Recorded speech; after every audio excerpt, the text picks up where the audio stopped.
ఈ ఐపీఎల్ సీజన్లో play offs బెర్తులు ఖరారైపోయాయి. మిగిలిన టీమ్స్ అన్నీ అస్సాం ట్రైను ఎక్కేశాయి. అయితే ఇంకా తేలాల్సింది ఒకటి ఉంది, అదే టాప్ 2 ఎవరు అని. ప్లే ఆఫ్ 1 మ్యాచ్లో ఓడిపోయినా కూడా ప్లే ఆఫ్స్ 2లో ఎలిమినేటర్ విజేతగా నిలిచే జట్టుతో మరోసారి అదృష్టాన్ని పరీక్షించుకునే అవకాశం ఉంటుంది.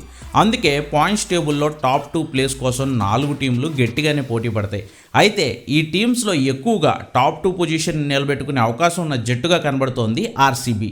గ్రౌండ్లోనూ ఆ బలాన్ని నిరూపించుకోవాలని తెగ తాపత్రయపడుతోంది. ఈరోజు సన్ రైజర్స్ హైదరాబాద్తో ఉన్న మ్యాచ్లో ఆర్సీబీ టార్గెట్ అయితే టాప్ 2 పొజిషనే. ఈ మ్యాచ్ గెలిస్తే ఆర్సీబీ 19 పాయింట్లతో టేబుల్ టాపర్ పొజిషన్కి వెళ్ళొచ్చు. మరి ఈ ఐపీఎల్ సీజన్ నుంచి ఎలిమినేట్ అయినా కూడా స్ట్రాంగెస్ట్ టీం అయిన సన్ రైజర్స్ ఆర్సీబీని ఆ టాస్క్ అచీవ్ చేయకుండా ఆపడానికి అయితే ట్రై చేయొచ్చు. వాస్తవానికి బెంగళూరులో జరగాల్సిన ఈరోజు మ్యాచ్ భారీ వర్షాల కారణంగా లక్నో యకానా స్టేడియానికి షిఫ్ట్ అయింది. సో ఆర్సీబీ లక్నోని ఇవాళ హోమ్ గ్రౌండ్గా మార్చుకుని ఈ మ్యాచ్ ఆడనుంది. రేర్గా వచ్చే సందర్భం ఇది ఆర్సీబీ ఫ్యాన్స్కి.